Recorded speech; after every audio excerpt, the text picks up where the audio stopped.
Good morning. Good morning. Happy Thursday. Thanks for joining us today. Good news. Today's segment is approved for one Illinois CE credit for NABIP Illinois members. If you haven't done so already, please locate the chat feature and check in. You'll need to respond with your NPN number as part of the first poll question.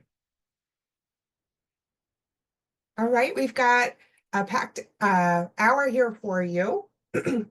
We will have our update from our legislative chairs and our lobbyist. We also will be joined by special speaker and guest Amanda Bruton. Amanda is the owner of the FMO Medicare Answers Now. She'll be talking to us a bit about the Medicare Council, the NABIP Medicare Council, some updates and things that are going on and developing from that Medicare Council. But she will also be talking about advocacy tips, things that should be on our radar, whether you're in the Medicare space or not. So be sure to stay tuned for the full hour. And as a reminder, for our virtual webinar, we do need to have 2 poll questions per hour. So again, be sure you're locating that chat feature and checking in with your NPN number. With that, please stand and join me for the Pledge of Allegiance.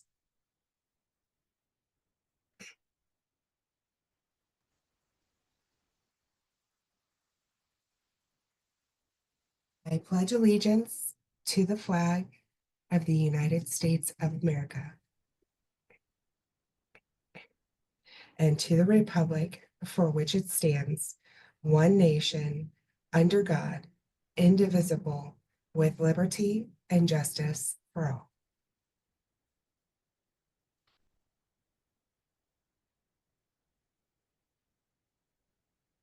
All right. I avoided my coughing attack this morning. That was a birthday blessing there, wasn't it? Without further ado, I believe I saw Evan pop on. Evan, I'm going to unmute and give you the floor. Thank you.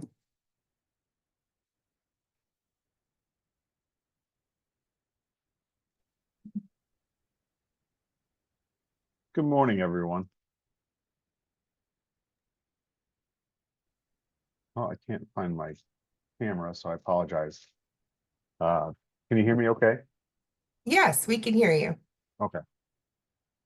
Well, I want to start off today's meeting with yesterday was the State of the State and Budget Address, the annual State of the State and Budget Address. That's constitutionally required by the governor to submit to the Illinois General Assembly. So yesterday, Governor Pritzker unveiled a $55.2 billion spending plan with no new taxes.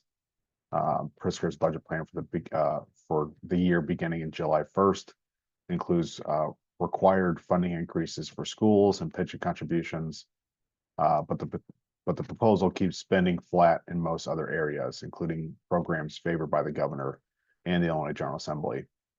One of which is Governor Pritzker's and Governor Pritzker's budget plan excludes funding for healthcare for immigrants, for immigrant adults who lack legal status and are between the ages of 42 and 64.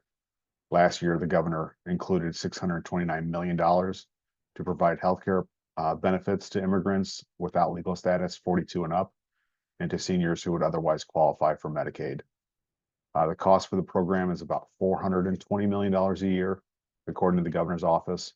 The governor's office called that it was an intentional omission, and it was a reflection of the difficult budgetary situation that the state of Illinois is in. The program for immigrants between the ages of 42 and 64 without legal status will end on June 30th, the end of this fiscal year. The governor also called out a series of policy proposals not tied to the budget, including strengthening the Healthcare Protection Act to require corporate accountability, while proposing reforms of pharmacy benefit managers. Obviously, the pharmacy benefit manager bills and proposals have been hotly negotiated on for the last year, maybe a little longer than a year. And he said, quote, stopping predatory pricing of drugs. The exact language and details of the proposals have not been filed as of yet. I did want to note obviously the bill drafting deadline and the filing deadline have passed. There's going to be bills that have been introduced already, will be amended to include the governor's language in those filed bills. So we are on the lookout for the bills that are intended to be part of the governor's agenda, as well as the Department of Insurance's agenda. In this fiscal year 2026 budget, the proposal, it includes a $19.2 million increase for the state-based marketplace, which supports the rollout and implementation of the eligibility and enrollment center and the call center. Obviously, the state-based marketplace is set to go live on January 1st of 2026. It was a pretty bombastic state address, to say the least, I would say. And obviously, there's going to be a lot of what the governor laid out in the budget proposal could change at a drop of a hat in regards to anything coming from the federal government in regards to maybe the federal Medicaid reimbursement rate dropping from 90% or dropping below 90%, and what that could mean to the budget pressures going on in Illinois.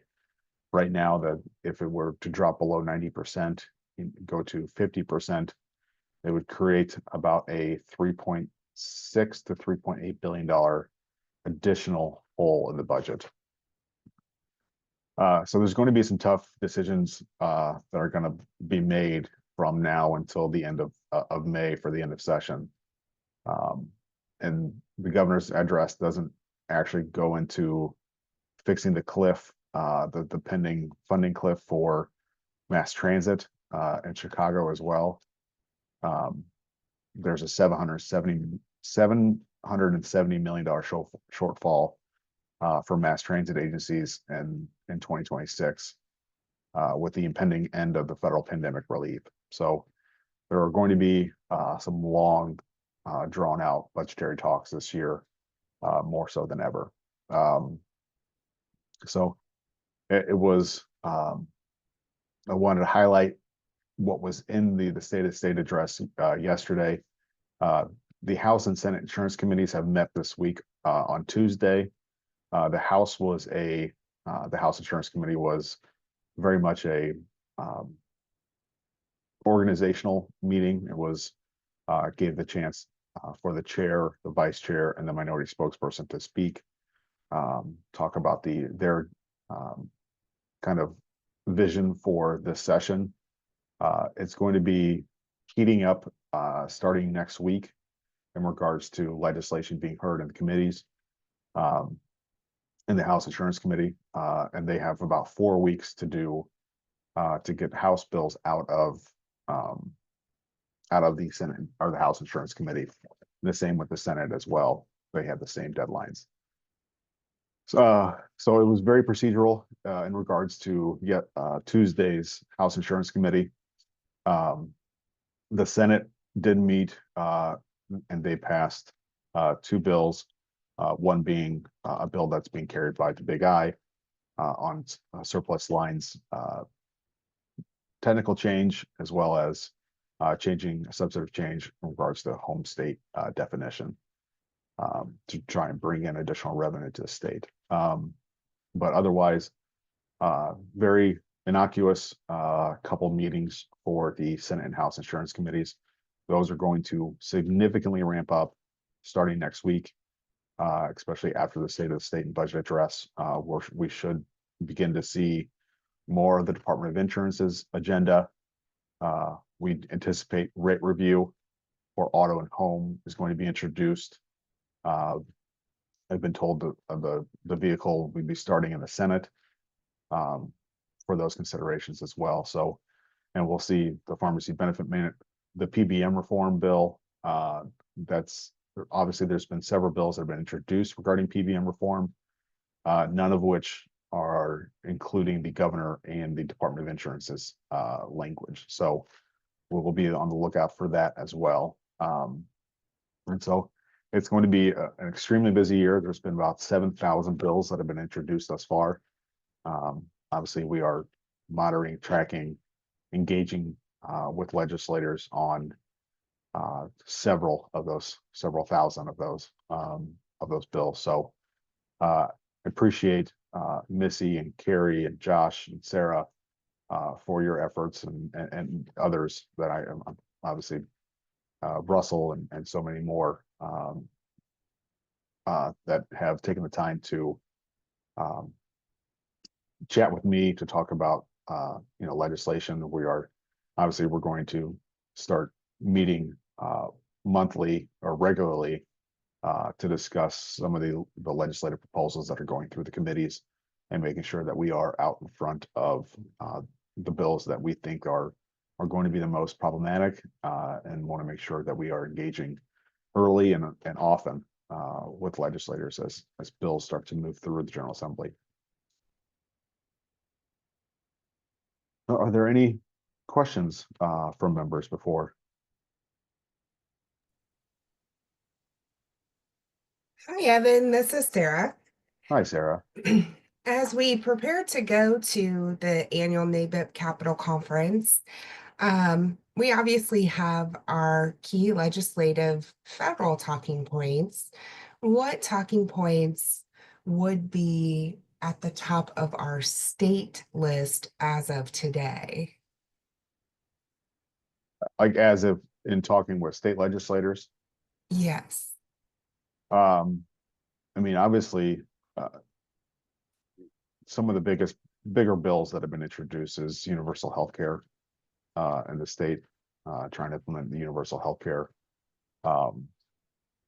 The others are, we've talked about mandates for a number of years, and how it's the growing concern of keeping, or having to keep, when General Assembly keeps passing mandates. Obviously it's not as broad as what they intend or what they think that it might be, an expansion of coverage, but the costs related to implementing or passing and implementing health insurance mandates year after year, the bill is coming due on those. I've been told by CMS that they are going to start opposing legislation, health insurance mandates, although I have not seen that yet in action. But I've been told that CMS, the state CMS, is going to start opposing legislation for health insurance mandates, because the costs have been so great year over year. There's been such an emphasis, I believe, in the governor's office to stop a lot of the health insurance mandates for this year. So I think it's important to note, those talking points when talking with legislators, as well as, when we are expanding coverage. Obviously, it's not expansion of coverage to every individual in the state of Illinois. Those that are under ERISA do not qualify for the expansion of coverage. So it's something that we have been educating legislators, new legislators, career legislators that continue to introduce health insurance mandates year after year. But still, we have to be diligent in our efforts to educate them on the actual, cost of these health insurance mandates and what it means to the state, the fiscal responsibility that the state's under right now. Is certainly, the pressure that they're under right now is significant. So I think it's taking a good hard look at what's been introduced, what's been passed, and seeing and making sure that we continue to try and stave off additional mandates going forward. We have a currently have something, and I'm not trying to create more work for you, but do we currently have something that maybe is co-branded that would be a leave behind that we could take with us when we go on these visits? Something I understand we're preparing for our March annual legislative day in Springfield, Illinois.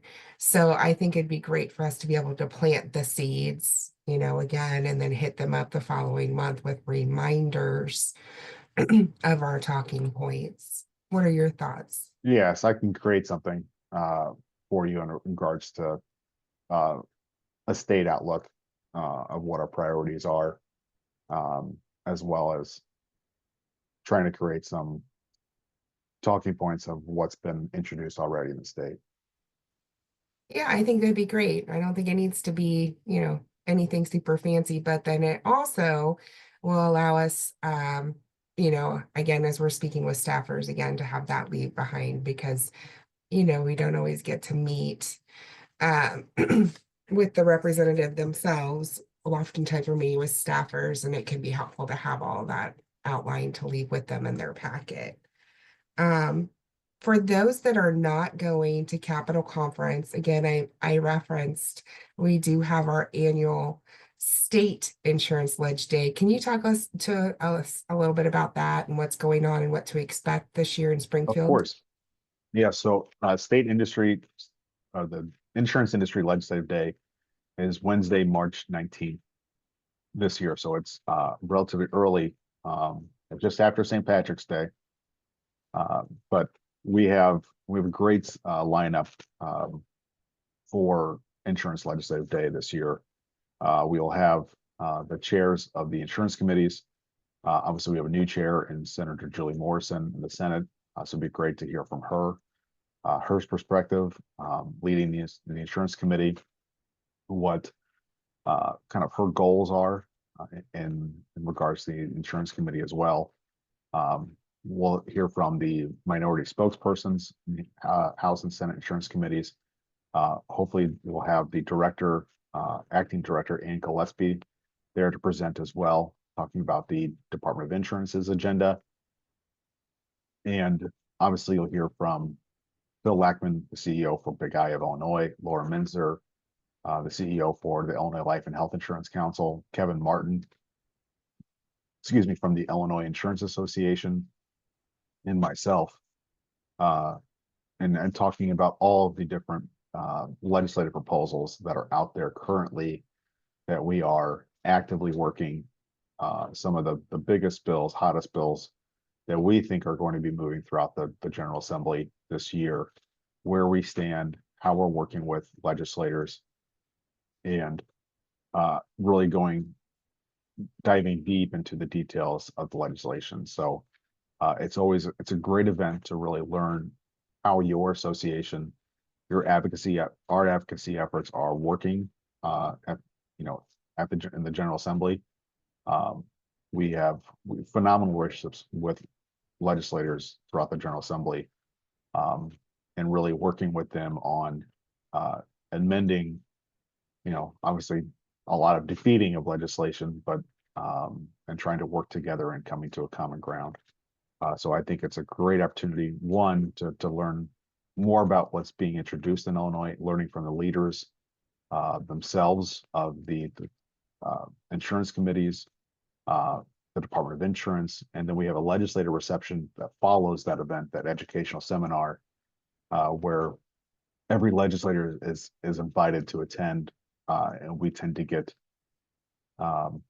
30 to 50 legislators a year that come in to actually see their constituents, talk with the attendees, and want to know from you really, what's important to you.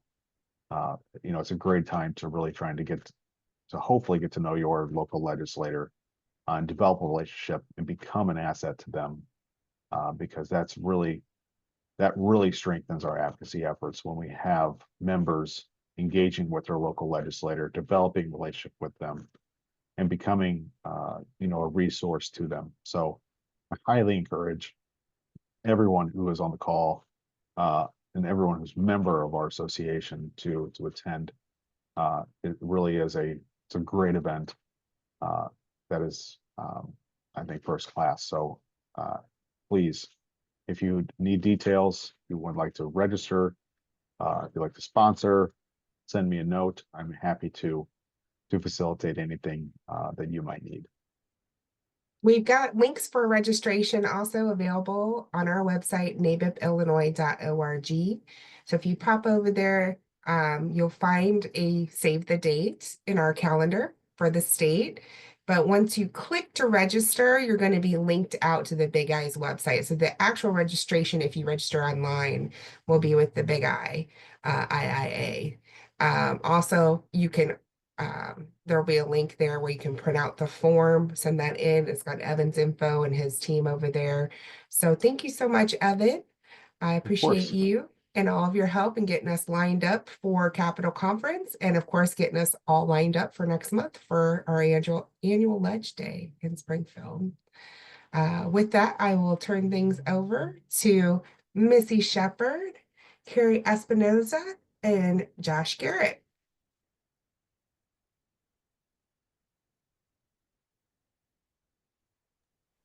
All right, well, good morning. This is Missy. Good morning. Happy birthday. Thank you. I like to see the birthday cakes raining in the chat box. That was great. That was cool, yes. So I'll keep it brief this morning. We've been spending a lot of time getting prepared to go to Capitol Conference this weekend. Looking forward to getting out there and hitting the hill with 700 to 800 other agents from across the country. It is always a very informative conference. So I always look forward to general session and keynote speakers and taking home all kinds of value from my NABIP membership at Capitol Conference, and then spending Tuesday afternoon and hopefully Wednesday on the Hill and speaking with some of our representatives and congressmen. I'm going to touch base a little bit on what we plan to talk with them about. A couple of our talking points are the same as they have been the past couple of years, but a couple others are probably pretty important and top of mind for all of us as agents and brokers. So we'll be talking, of course, about PBM reforms because the PBM issues are not going away, of course, and also site neutral payments. There was a bill introduced last session, HR 5378, the Lower Cost, More Transparency Act, which we fully expect that to come back around. This requires PBMs to provide employers semi-annual reports on drug spending, rebates, and fees, increasing transparency in that supply chain. And site neutral payments is the way I think of it is, we're seeing, for example, somebody may go in for lab work, then they're charged for the lab work, and now they're being charged also for a facility fee. That's just a quick example that I like to use. These facility fees did not increase any of the service or value to that lab work that we were already being charged for. Now it's just an extra charge. So the site neutral payment bill, we'll be talking about that quite a bit with them. On the ACA marketplace side, of course, we all know that premium tax credits are expanded currently under COVID rules that came about. So there has been, the Healthcare Affordability Act has been reintroduced this session, both in the Senate and in the House. S46 on the Senate side, HR 247 on the House side. See, that is an Illinois rep that has introduced this bill on the House side. So we'll definitely be having this conversation while we're there, and what that looks like in each district for our congressmen and their constituents as those tax credits expire potentially. Also, always needing to talk to them about the tax incentives for employer-sponsored benefits. That is a pot of money that every couple of years we notice we need to talk about this again and make sure that that is something that stays in place for all of our employer-sponsored benefits. They're in the pre-tax premium for the employees. Looking at the small business healthcare business deduction for companies with fewer than 25 employees. You all may remember language about the shop when we started the exchange. The shop really didn't take off very well. But part of that was to implement a small business healthcare deduction. So we'll be bringing that information to our congressman again. On the Medicare end of things, and I won't get too far into this because we have Amanda today to speak with us, but we're looking at a second Part D annual election period. And this has been ongoing conversation for several years. Just like Medicare Advantage gets the first quarter of the year for an OEP, there's language out there to provide also a Part D OEP, if you will. So we'll be discussing that as well. And looking for advance notice for agent compensation changes.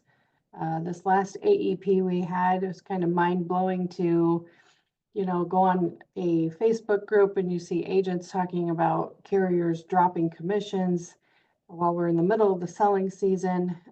So obviously, we want to talk to them about that and see if there's not a way to negate that happening again. Also, still going to be talking about COBRA's credible coverage. That's one that's been on our talking points for a long time. It was introduced last session, HR 8217, Medicare Enrollment Protection Act. And of course, this allows COBRA to be credible coverage for those that delay going into Medicare and maybe they're working to cover a spouse or what have you. So looking forward to heading out, and we'll have updates for you when we get back. I know that our local chapter, Heart of Illinois, we have our annual business expo on March 11th, I believe is the date. And so we will supply a CapCon update when we get back, and expo is always a good time to get that across to membership. So as usual, if anybody has any questions, you want to send any information my way before I head out to DC, you're welcome to contact me. My email is Missy with an IE at wayinsuranceservices.com, or you can give me a call. You're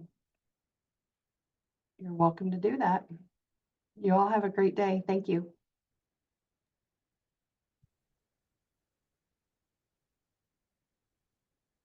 Thanks, Missy. Certainly a lot going on right now. We appreciate you and everyone who's attending for volunteering their time, and very excited for this upcoming event.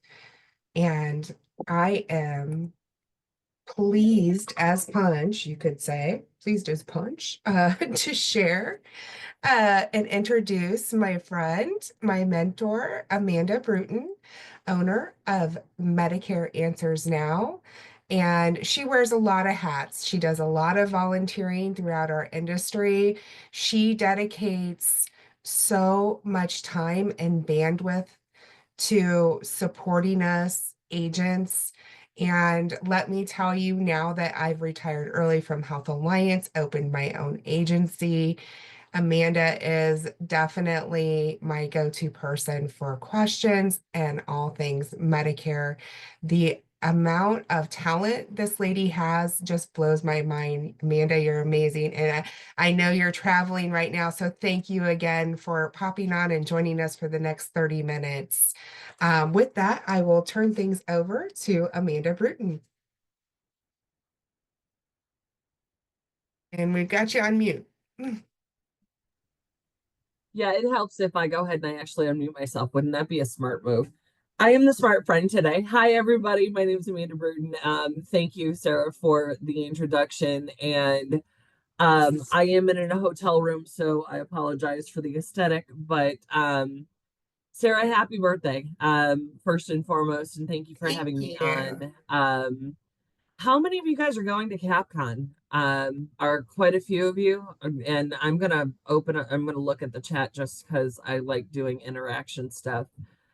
Um, if you are and we have not met, by all means, come find me, come say hello. I look forward to meeting each and every one of you if you are going.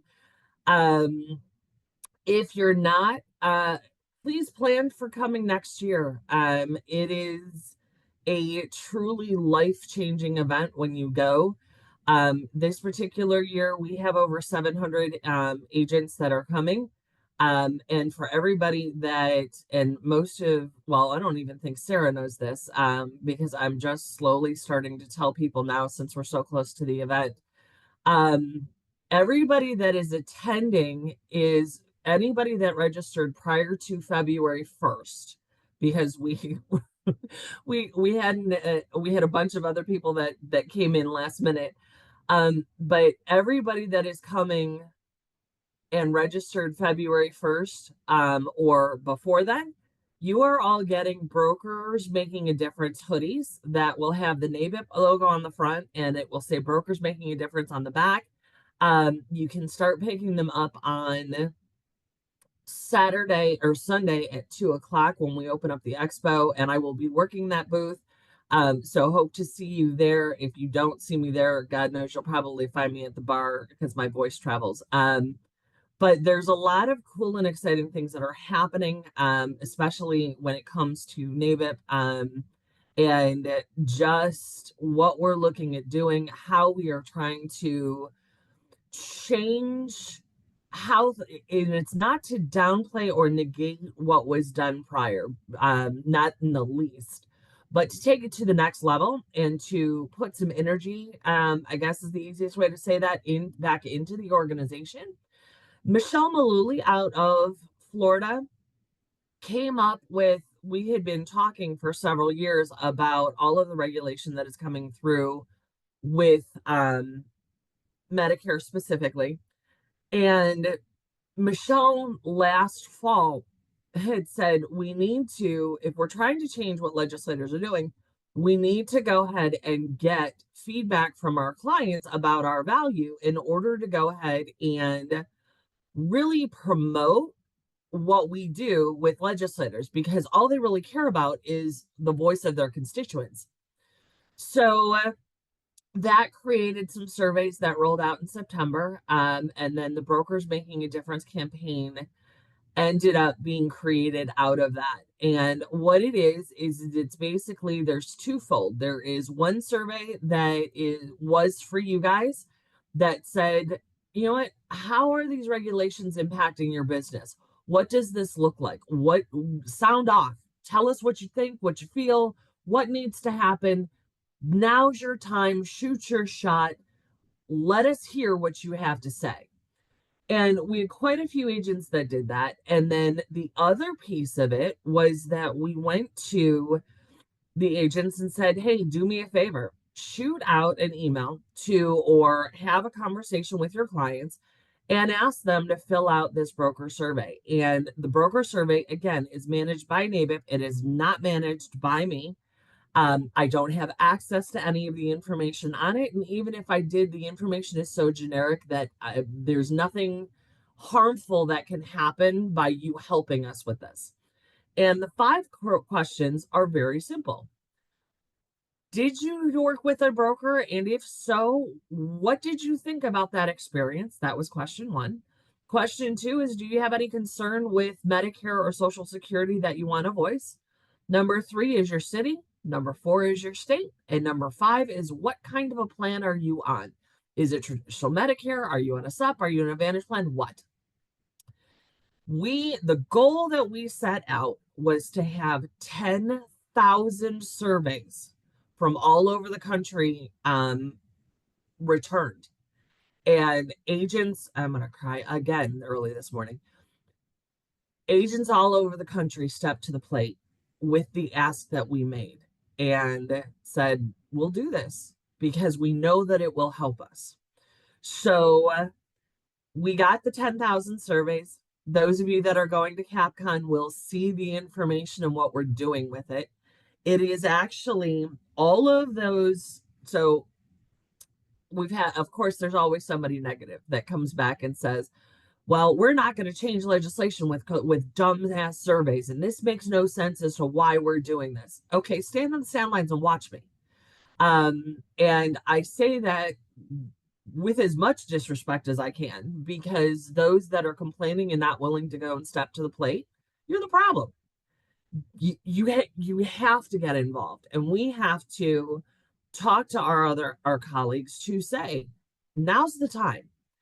And I don't say that to scare people. I say that because you got to get involved. If you don't like what's happening in the air or in the industry, step to the plate. And that can happen a myriad of ways. You don't have to donate tons of time.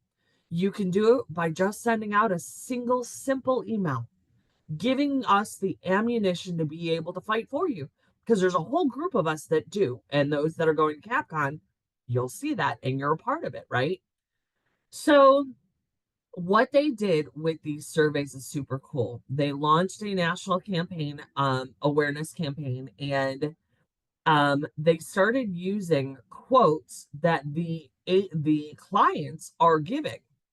Those are being used with the media. They're being used with legislators.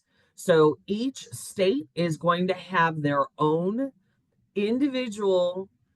So there's 50 different versions of this packet, if you will, that you're going to get at CapCon that will have talking points that are directly from constituents, or some of it will be quotes from constituents about the value of what an agent does.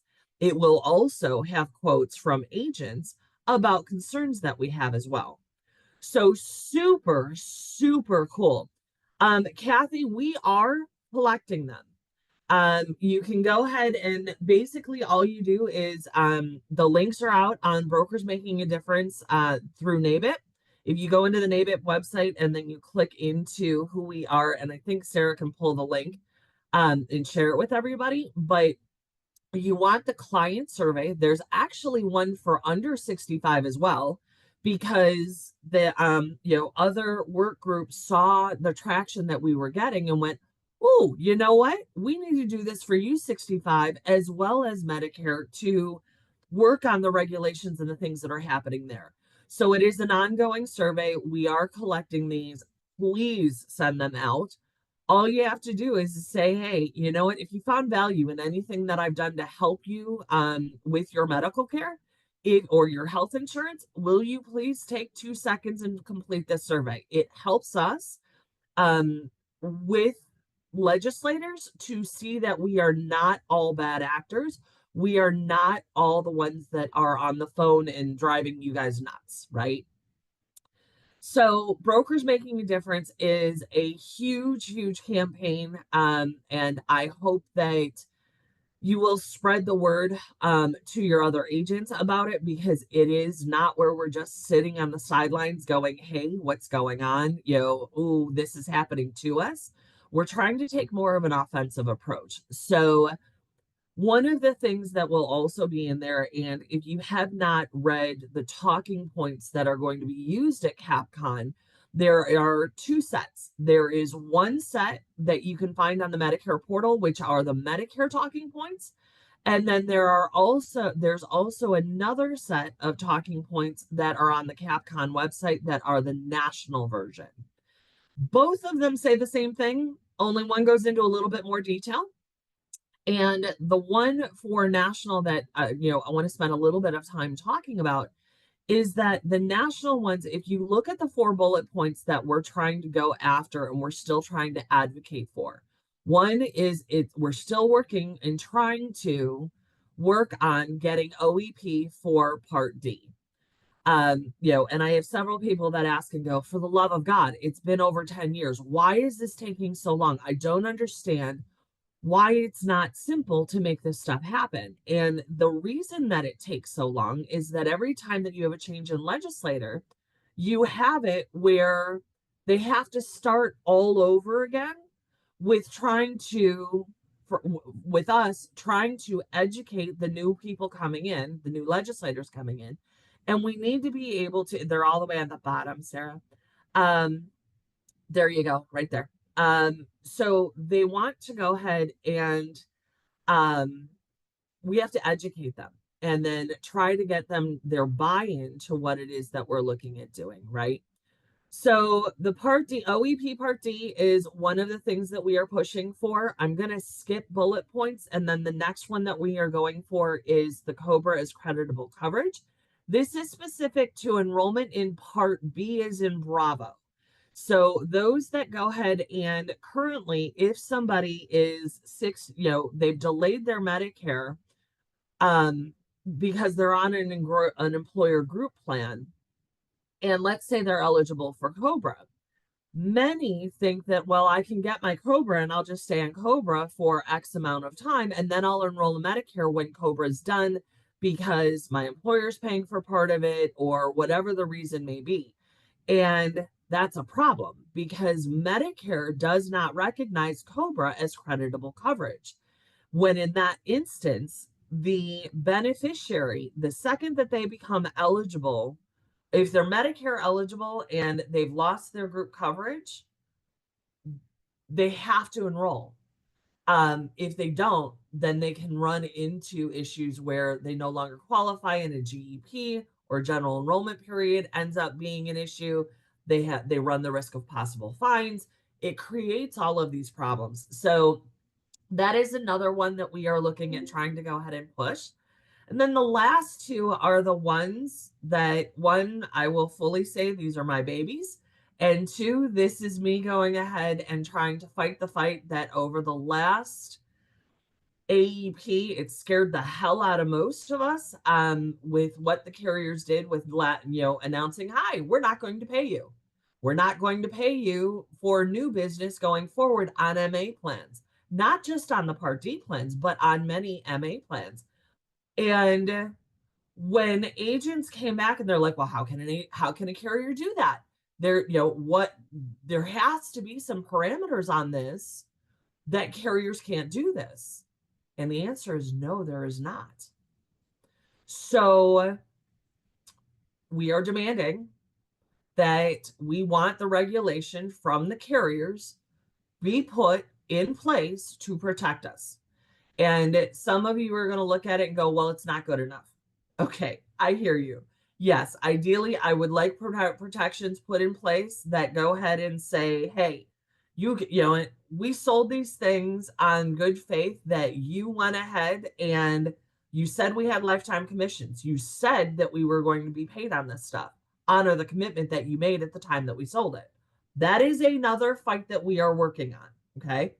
But currently, and the fastest one that we can get rolling right now is the one to say, hey, this crap about giving us 24 hours notice of non-commissionable and no longer having access to this stuff on tools, and having this where we need to go ahead and we can't do our jobs, and the very thing that CMS and the government didn't want to have happen, they are actually allowing to have happen. So when we talk about the commissions piece of it, I beg you, do not come at it from talking about your income.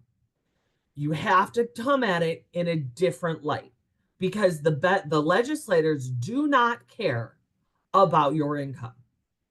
And yes, I did say that. They don't care. What they care about is the 80-year-old grandma and what protections are in place for her. Above everything, that is what they're caring about, because she's the one that votes. So what you do is you have to come at it to get to the same place. We're going to come at it differently. So what you say is when we're talking about this particular thing about AEP and what happened, the issue with this past AEP was that carriers went non-commissionable. And what this did is it fostered a situation, the very situation that they were trying to prevent, which is steering. And how did that happen? It isn't about the money piece of it, it's about the access of visibility to what is happening. And what I mean by that is most insurance agents use various tools outside of Medicare.gov to look at what plans are viable. So, for example, in Cuyahoga County, I have 98 plans that are available in Cuyahoga County.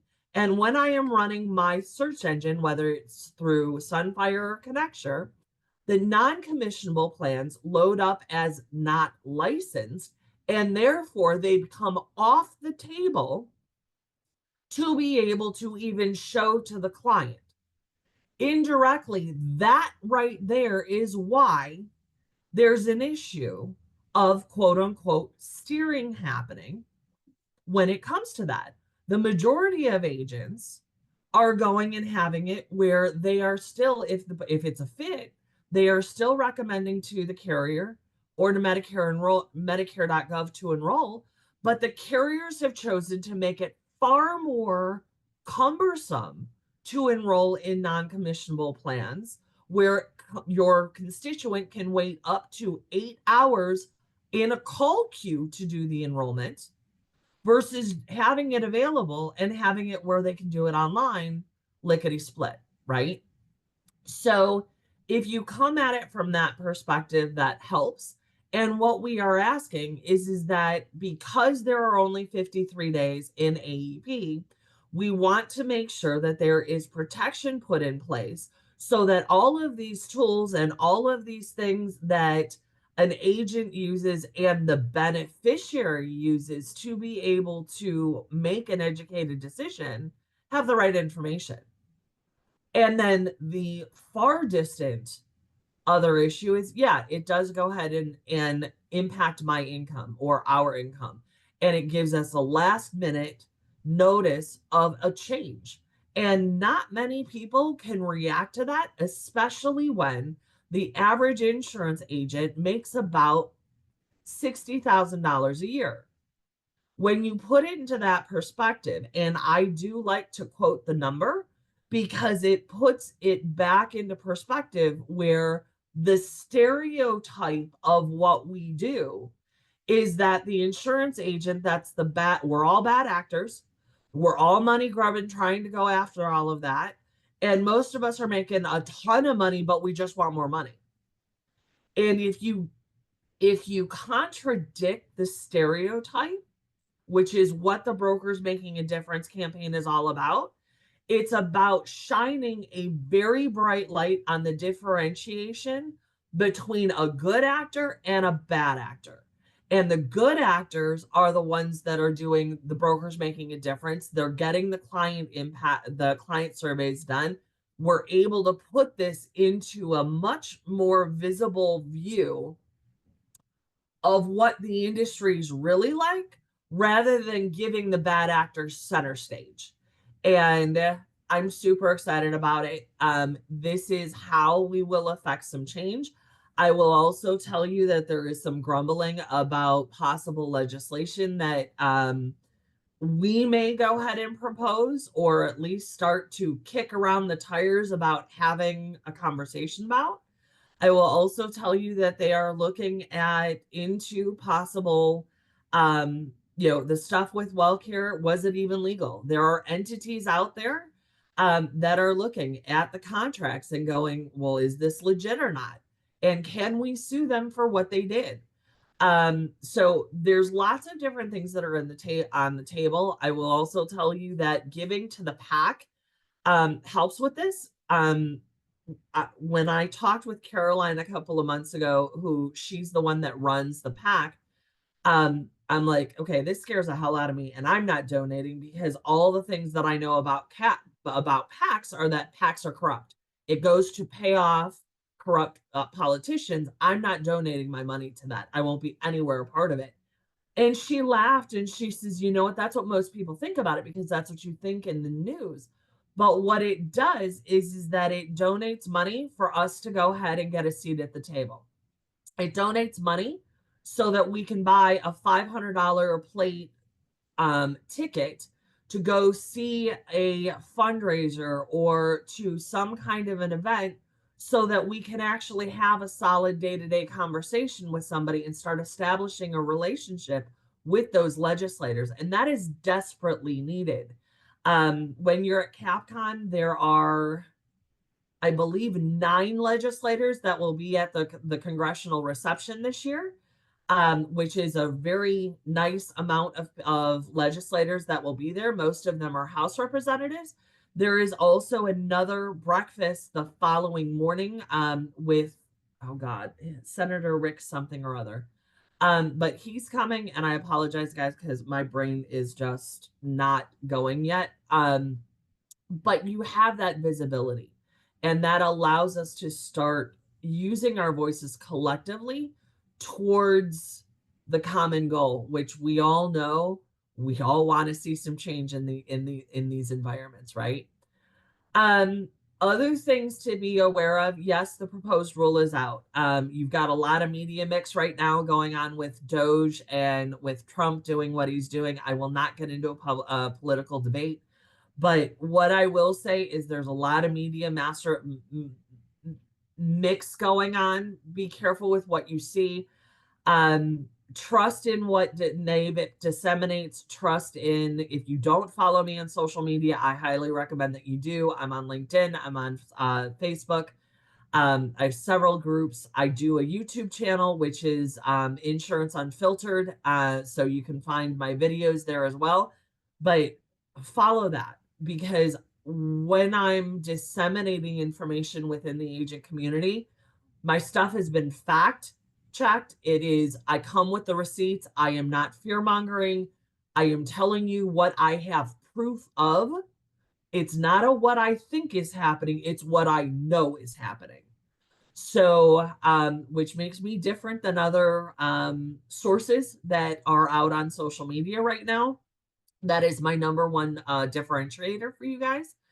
But it will help you. It will help guide you as to what's happening. And I pay very close attention to what you guys say, what you need, where your fears and what your thoughts are, and try to advocate for that on the behalf of the whole. It's hard. It's some days I cry. But at the end of the day, to be able to help foster change within our organization, and to, my why is to change the stereotype of what an insurance agent is. My why is to change the culture of what we do and have it where we are seen as people that help, and are recognized for the help that we do within the community, versus having it where the limelight is with all the negative. And candidly, our voices can get way louder than the bad. And I think that it needs to, and it's high time that we're able to show that visibility. So I'm going to stop, but that's a high level view of what is happening right now and what we're trying to do. I hope you're energized by it, and I hope that it helps relieve some of the anxiety that is there. The proposed rule, I'm not really talking too much about it because there's nothing being done right now. So yes, there's a possibility of all sorts of things happening, but those are things that we just need to watch right now. Is there a way to buy a hoodie if we aren't getting one at CapCon? So one of the other things that we are going to announce at CapCon is that we are opening up a NABIP branded store for you guys so that you can purchase your own merchandise that is embroidered.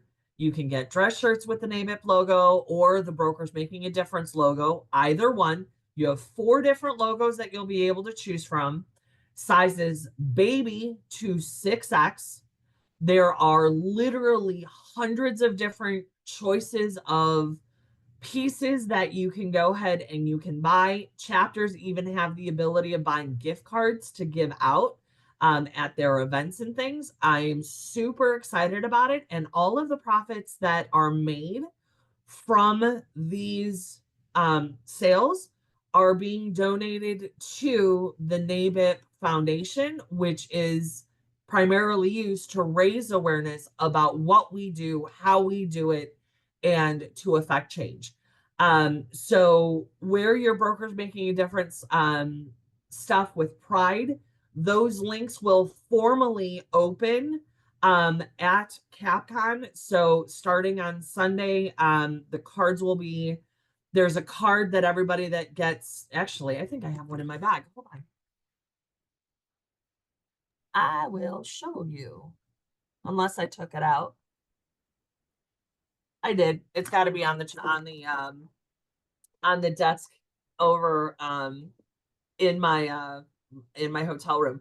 But what they're looking at doing is you'll get a card that says that these hoodies, I raised $16,000 to pay for these hoodies, and the Medicare Advisory Group and the FMO Council are the ones that donated the 16 grand to be able to give everybody a hoodie.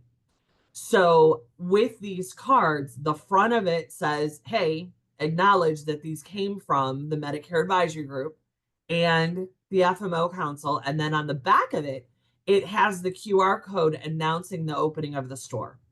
And at CapCon, I will have polos and hats that there's only a few pieces that I'm bringing out just as samples, but we'll actually have a merch table set outside the elevators on the lobby floor in the Hyatt that you'll be able to come by and get the information and see everything and do all of that. So it's a long-winded answer, Heather, but it will be on Saturday and Sunday that we open it. And then you'll be able to see it. And on Saturday and Sunday, I will blast that on social media. And I believe that Kelly and the media team is also doing that. For those that don't know, I'm on the media, the national media group, as well as Medicare Advisory Group, and all sorts of other places. Any talk about ending Part A 6-month backdating for enrolling after 65? So the HSA stuff, there is a bill, I want to say it's HR 74 is the bill that is being done to deal with the HSA stuff. So the likelihood of that getting passed, it looks positive. It's not a guarantee, but it is something that is there. So it is in play, and it is actively in play. So yes. Other questions that you guys have? Feel free to unmute. Feel free to unmute if anyone has any questions for Amanda, or put them in the chat there. Thank you so much, Amanda, again, for all your advocacy efforts and volunteerism. We know that a lot of times we're in positions in this industry to be reactive. So I really appreciate you spearheading and leading us forward proactively to bring positive change. So thank you again. I'm not seeing any questions. I do have some people that couldn't join us live, so I will be sending out a replay recap. What's the best way for folks to engage with you, Amanda? Just through social media, ask any questions that you Yep, you can engage with me through social media. I will also put my email address in the chat. Also, NABIP will be at the Medicarians event in Las Vegas at the end of March. If you want a free ticket to that, you go and you do a registration, do a hosted ticket, put my name or put NABIP down. Jessica will be speaking at that. We will be doing a Medicare advisory panel for the final rule at that event, and there's all sorts of other things. There will be 4,000 people in Las Vegas that specialize in our industry. So if you want to connect with the movers and the shakers and nobody is selling you something from a stage, that is where you go. But I hope to see you at either of those events or on the road somewhere else, because God knows I'm everywhere over the next few. But thank you for everything, and please say hello if you see me. I look forward to meeting you. So see you there, Michelle, and it's 10, so thank you. Thank you so much, Amanda. Safe travels. We'll see you soon. Sounds good. Thank you.